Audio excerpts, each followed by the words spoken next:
एक महिला को उसका पति धक्के मारकर अपने घर से बाहर भगा देता और उससे कहता है कि तू जीवन भर मेरे पास मत आ जाना।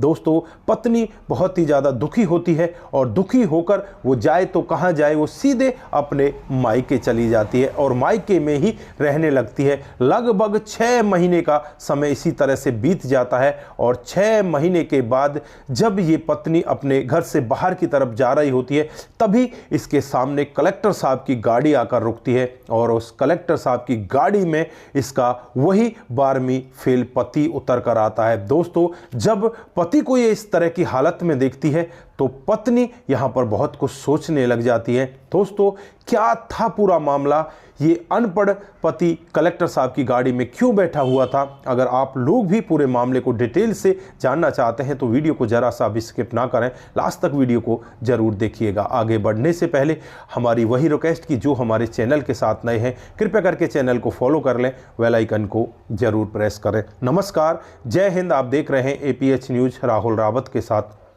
दोस्तों, आज की जो हकीकत की घटना आप लोगों को बताने जा रहा हूं, ये झारखंड के एक छोटे से गांव की हकीकत की घटना है। यहां पर एक बहुत बड़ा जमींदार, उसके 2 बेटे होते हैं। एक का नाम विकास होता है, दूसरे का नाम कपिल होता है। जो विकास होता है वो बड़ा वाला होता है और वो 12वीं में फेल हो जाता है। उसके बाद वो पढ़ाई छोड़ देता है क्योंकि धन दौलत की इनके पास कोई कमी नहीं होती। पिता जमींदार होता है बहुत बड़ा, तो यहाँ पर पिता पड़ोस के ही गाँव में एक लड़की को देख लेते हैं जो बहुत ही सीधी और स्वच्छ स्वभाव की होती है, जिसका नाम मोनिका होता है। दोस्तों, मोनिका के पिता से ये बातचीत करते हैं और कहने लगते हैं कि मैं आपकी बेटी को अपने घर की बहू बनाकर ले जाना चाहता हूं। पर जो लड़की के पिता होते हैं वो मना नहीं कर पाते। वो कहते हैं कि यार, इतना बड़ा जमींदार है, उसके बेटे के घर हमारी बेटी बहू बनकर जाएगी तो बहुत ही अच्छा होगा। दोस्तों, फिर यहाँ पर एक डेट निश्चित की जाती है और इन दोनों की शादी कर दी जाती है। शादी के बाद यहाँ पर मोनिका घर परिवार को बहुत अच्छे से संभाल लेती है। मोनिका यहाँ पर आगे पढ़ना चाहती कि मैं आगे पढ़ लिख कर कुछ बनना चाहती हूँ, लेकिन यहाँ पर जो उसका पति होता है वो 12वीं फेल होता है, उसे पढ़ाई लिखाई से कोई मतलब नहीं होता। वो कहता है कि हमें आगे कुछ नहीं पढ़ाना, हमारे घर में धन दौलत की कोई कमी नहीं है और यहाँ पर तुम आराम से रहो, तुम्हें कुछ भी करने की ज़रूरत नहीं है। दोस्तों, जो विकास होता है, अब घर की पूरी जिम्मेवारी उसी के ऊपर आ जाती है। जो घर का चार्ज होता है वो भी विकास को ही मिल जाता है। इसका एक छोटा भाई होता है जिसका नाम कपिल होता है। कपिल पढ़ने लिखने में ठीक ठाक होता है, लेकिन यहाँ पर कपिल को भी विकास यही सब सिखाता कि हमें किसी भी तरह के आगे पढ़ाई लिखाई की जरूरत नहीं, हमें नौकरी की जरूरत नहीं है, हम तो घर में ही अपने आप में राजा हैं। इस तरह से विकास के अंदर घमंड होता है और वो छोटे भाई को भी यही सब बातें बताने लगता है। लेकिन यहाँ पर जो उसकी भाभी होती है मोनिका, वो कपिल से कहती है कि आप पढ़ लिख जाओगे तो कुछ बड़े ऑफिसर बन जाओगे, गांव में आपका रुतबा ही अलग होगा। लेकिन यहाँ पर कपिल भी अपने भाई की बातों में आ जाता है और एक दिन का वाकया होता है जब कपिल एक होटल पर बैठा होता है, तभी वहाँ पर कलेक्टर साहब की गाड़ी आकर रुकती है। आगे एक पुलिस की गाड़ी, पीछे एक पुलिस की गाड़ी और यहाँ पर उनका ड्राइवर बहुत सारा, इतना ज़बरदस्त जो कलेक्टर साहब का रुतबा होता है, उस रुतबे को देखकर यहाँ पर कपिल अंदर ही अंदर मन में सोचने लग जाता है कि यार, इस तरह का रुतबा हो तो बहुत ही मज़ा आ जाएगा, तू इस तरह का काम क्यों नहीं करता। फिर यहाँ पर कपिल अपने घर आता है, अपने भाई से कहने लगता है कि मैं पढ़ाई के लिए बाहर दिल्ली जाना चाहता हूँ, लेकिन यहाँ पर उसका भाई उससे साफ मना कर देता है कि नहीं नहीं, तुम्हें कहीं भी नहीं जाना, हमारे पास कोई कमी नहीं है, हमें यहीं पर रहना है, अपने कामकाज को यहीं पर संभाल। लेकिन यहाँ पर कपिल के मन में भाभी की बातें और वहाँ पर उस रुतबे को देखकर उसका मन अलग ही हो जाता है। वो सोच में पड़ जाता है कि यार, किस तरह से आगे जाए। उसके बाद यहाँ पर एक दिन का वाकया होता है जब मोनिका कपिल को इस तरह से उदास देखती है और उससे पूछने लगती है क्या हुआ, किस तरह से कपिल उदास हो। तो यहाँ पर कपिल कहने लगता है कि भाभी, मैं आपको क्या बताऊं, मैं पढ़ना चाहता हूं लेकिन भैया मना कर रहे हैं, माँ बाबूजी भी भैया का ही साथ देते हैं, वो भी कुछ नहीं कह रहे। तो यहाँ पर मोनिका उससे कहती कोई बात नहीं, तू पढ़ने के लिए जा, लेकिन भैया को कुछ मत बता, तू चुपचाप चला जा, मैं तुझे पैसा दे देती हूँ। दोस्तों यहाँ पर मोनिका के पास कुछ जमा पूंजी होती है, वो सारी जमा पूंजी निकालकर कपिल को चुपचाप दे देती है और उससे कहती है कि तू जा सीधा दिल्ली चला जा, वहाँ पर पढ़ाई करने लग। दोस्तों कपिल भी यहाँ पर अपने भैया को बिना बताए वहाँ से पढ़ाई करने के लिए निकल जाता है। और फिर जब विकास को इस सब के बारे में पता चलता है कि कपिल यहाँ से बिना कुछ कहे सीधा चला गया है तो उसे बहुत बुरा लगता है। वो कहता है कि मुझसे पैसे तो ले ही नहीं गया, चल जाने दे, देखते हैं कितने दिन बिना पैसे के पढ़ाई करेगा। दोस्तों अब कपिल वहाँ पर पढ़ाई करने लगता है और कुछ दिन के बाद ही वो अपने पिता के पास फ़ोन करता है। पिताजी से कहने लगता है कि पिताजी मुझे कुछ और पैसों की ज़रूरत है, मुझे कुछ पैसे भिजवा दो। लेकिन पिता के पास जो चार्ज है वो बिल्कुल ख़त्म हो चुका था। वो अपने बेटे से पैसे मांगे तो किस मुंह से मांगे, वो नहीं मांग पाता और वो उदास बैठा होता है। फिर यहाँ पर जो मोनिका होती है ये पूरा वाक्य देखती है तो मोनिका अपने ससुर के पास जाती है और उससे पूछने लगती है कि पिताजी आप क्यों उदास बैठे हुए हो। तो यहाँ पर वो पूरा वाक्य बताते हैं कि इस तरह से बेटे को पैसों की ज़रूरत है और मैं पैसे दे नहीं पा रहा हूँ, मैं करूँ तो क्या करूँ, मैंने सारा चार्ज अपने बड़े बेटे के हाथ में दे दिया, अब मेरे पास कुछ भी नहीं है और मैं उससे पैसे मांगूंगा तो मुझे पता है वो मुझे पैसे नहीं देगा। अब यहाँ पर जो भाभी होती है मोनिका, वो अपने ससुर से कहने लगती है कि आप ऐसा करो, जो आपने मेरे ऊपर जेवरात चढ़ाए थे उन जेवरात को ले जाकर उन्हें बेचाओ और उनसे पैसे लेकर कपिल को दे दो और उससे उसकी पढ़ाई का काम चल जाएगा। दोस्तों यहाँ पर जो ससुर होता है उसकी आंखों में आंसू आ जाते हैं और कहने लगते हैं कि बहू तुम तो बहुत ही नेक हो। उसके बाद उन जेवरात को लेता है और नज़दीकी सुनार के पास चला जाता है, वहाँ से पैसे लेता है और पैसे फिर यहाँ पर कपिल के पास भिजवा देता है।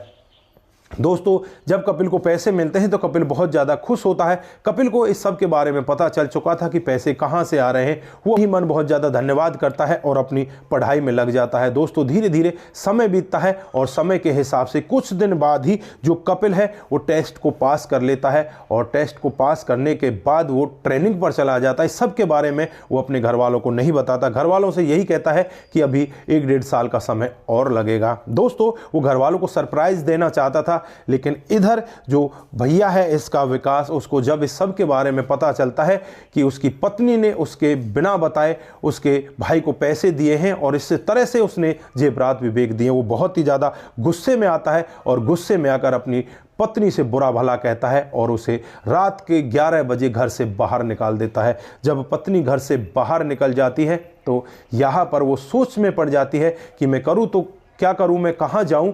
वो एक बार तो अपने मन में कुछ गलत विचार भी लेकर आती है, लेकिन बहुत ही साहसी वो औरत होती है, वो ऐसा काम तो करती नहीं और वहां से सीधे वो रात को ही चलते चलते अपने गांव में पहुंच जाती है, क्योंकि उसका गांव वहां से करीब करीब 8 से 7 किलोमीटर दूर होता है। दोस्तों जैसे ही घर में वो पहुंचती है तो घर वाले जब उससे पूछते हैं बेटा इतनी सुबह सुबह तू यहाँ पर कैसे आई, क्या मामला है, तो घर वालों से भी वो कुछ बातें छुपाती है, कुछ बातें बताती है। फिर घर वाले भी कहते हैं कोई बात नहीं बेटा, ये बुरा समय सबके साथ आता है, थोड़े दिन के बाद ये सब कुछ ठीक हो जाएगा, तू हमारे पास ही रह। फिर वो वहीं पर रहने लगती है। दोस्तों अब यहाँ पर जब इस कपिल की ट्रेनिंग पूरी हो जाती है, कपिल ट्रेनिंग पूरी करके जब वो अपनी ड्यूटी संभाल लेता है, वो कलेक्टर बन जाता है और एक ज़िले में उसकी नियुक्ति हो जाती है और फिर यहाँ से वो सीधे उसी सरकारी गाड़ी को लेकर अपने गाँव में पहुँचता है। और जब गाँव में अपने घर पहुँचता है तो जो आसपास के लोग होते हैं कलेक्टर साहब की गाड़ी को देखते हैं तो उसके पीछे पीछे हो लेते हैं, बाहर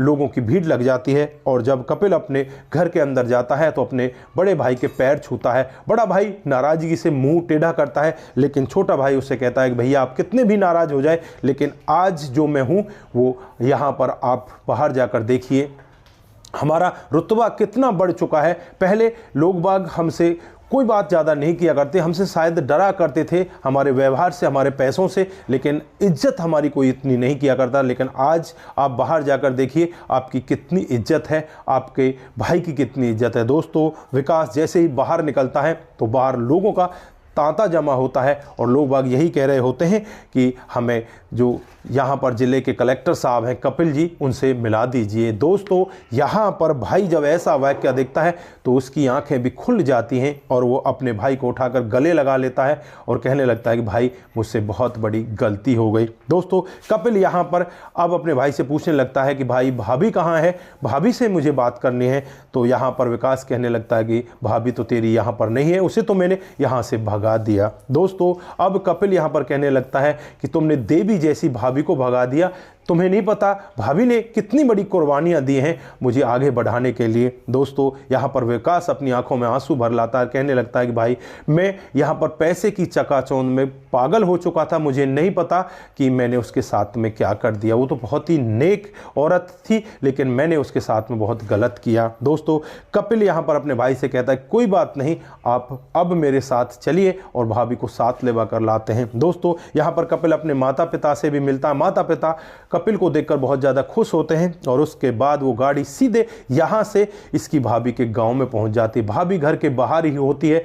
दोस्तों जैसे ही भाभी अपने पति यानी विकास को वहां पर देखती है तो विकास को देखकर एक बार चिंता में पड़ जाती है कि ये कलेक्टर साहब की गाड़ी में कैसे, और उसके पीछे जब अपने देवर कपिल को देखती है तो बहुत ही ज़्यादा खुश होती है। कपिल भागकर अपनी भाभी के पैर छूता है और भाभी उठाकर उसे अपने गले लगा लेती है। दोस्तों जो विकास होता है वो यहाँ पर मोनिका से माफ़ी मांगने लगता है, कहने लगता है कि मोनिका मुझे माफ़ कर दो, अपने घर वापस चलो। मोनिका यहाँ पर कपिल की तरफ देखती है, कपिल भी यही कहता है कि भाभी माँ अब आपको हमारे साथ चलना होगा। भाभी यहाँ पर कपिल को भी मना नहीं कर पाती, विकास को भी मना नहीं कर पाती और फिर ये उन दोनों के साथ उसी कलेक्टर की गाड़ी में बैठकर अपने घर आ जाती है। दोस्तों घर आने के बाद सास ससुर बहुत ज़्यादा खुश होते हैं, घर परिवार में खुशियाँ आने लगती हैं। पूरा गांव समाज आज इनकी इज्जत दुगनी तिगनी कर देता है, क्योंकि यहाँ पर तो पहले तो इनके पैसे और रुतबे और घमंड की वजह से थोड़ी बहुत इज्जत हुआ करती थी, लेकिन आज यहाँ पर कपिल कलेक्टर साहब बन जाते हैं तो इनकी इज्जत 4 गुनी ज़्यादा हो जाती है। विकास की भी इज्जत बढ़ जाती है। विकास को भी यहाँ पर यही कहा जाता है कि ये देखो ये कलेक्टर का भाई जा रहा है।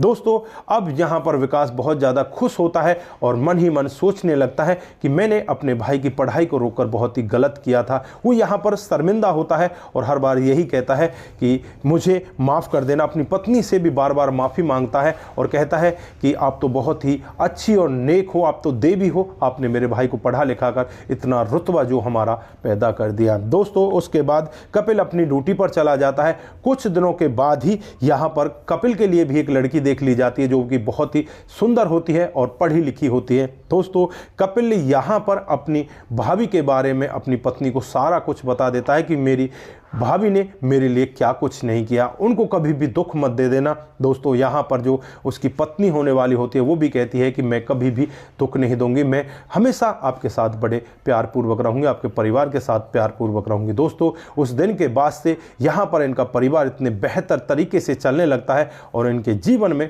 खुशियाँ ही खुशियाँ आने लगती हैं। तो दोस्तों ये थी आज की एक छोटी सी कहानी। आप लोग यहाँ पर क्या कहना चाहते हैं, आपकी जो भी राय है एक बार कमेंट बॉक्स में ज़रूर दीजिएगा। दोस्तों आज के लिए बस इतना ही, फिर मिलते हैं किसी नए मोड के साथ। तब तक के लिए आप अपना ख्याल रखें, परिवार का ख्याल रखें, सतर्क रहें, सावधान रहें। दोस्तों जिन साथियों ने हमारे पिछले वीडियोज पर कमेंट किए थे उनका नाम हम यहाँ पर बारी बारी से लेने वाले हैं। जो सबसे पहला कमेंट आता है वो लर्जन राजू जी का आता है। सर जी वाह वाह, बहुत खूबसूरत बातें बोली है, ये कहानी सही में honest is the best policy. आपका बहुत बहुत धन्यवाद। Singh Digvijay very nice story, आपकी कहानी बहुत ही बेहतर होती है, आपका भी दिल की गहराई से बहुत बहुत धन्यवाद। खबरों की हकीकत टॉप स्टोरी है, आपका भी दिल की गहराई से बहुत बहुत धन्यवाद। प्रवीण सिंह बेलावत जी, आपकी कहानी हमेशा हमारे दिल को छू जाती हैं, आपका भी बहुत बहुत धन्यवाद। सूरज DEO नमस्ते भाई जी, very good story, I am Suraj from Fiji, Jai Hind sir, आपका भी बहुत बहुत धन्यवाद। चंपू सेठ जी, अति सुंदर दुख भरी कहानी, आपको धन्यवाद देता हूं, आपका भी दिल की गहराई से बहुत बहुत धन्यवाद। मोनू जैन जी, आपकी कहानी बहुत ही अच्छी है, बहुत सुंदर वीडियो है। दोस्तों उसके बाद कमल चौहान जी हमें लिखते हैं कि आपकी कहानी बहुत बेहतर होती है। कमल जी आपका भी दिल की गहराई से बहुत बहुत धन्यवाद। रणधीर चौहान जी हमें लिखते हैं कि आपकी कहानी को सुनकर एक बार दिल बिल्कुल बैठ सा जाता है, बहुत ही अच्छा लगता है, आपकी कहानी हमें हमेशा कुछ न कुछ सिखा कर जाती है। आप सभी का दिल की गहराइयों से बहुत बहुत धन्यवाद। आप सभी लोग इसी तरह से हमारे साथ बने रहें, इसी तरह से आप हमें प्यार दिखाते रहें। आप सतर्क रहें, सावधान रहें, रिश्तों की अहमियत को ज़रूर समझें। नमस्कार, जय हिंद, जय भारत।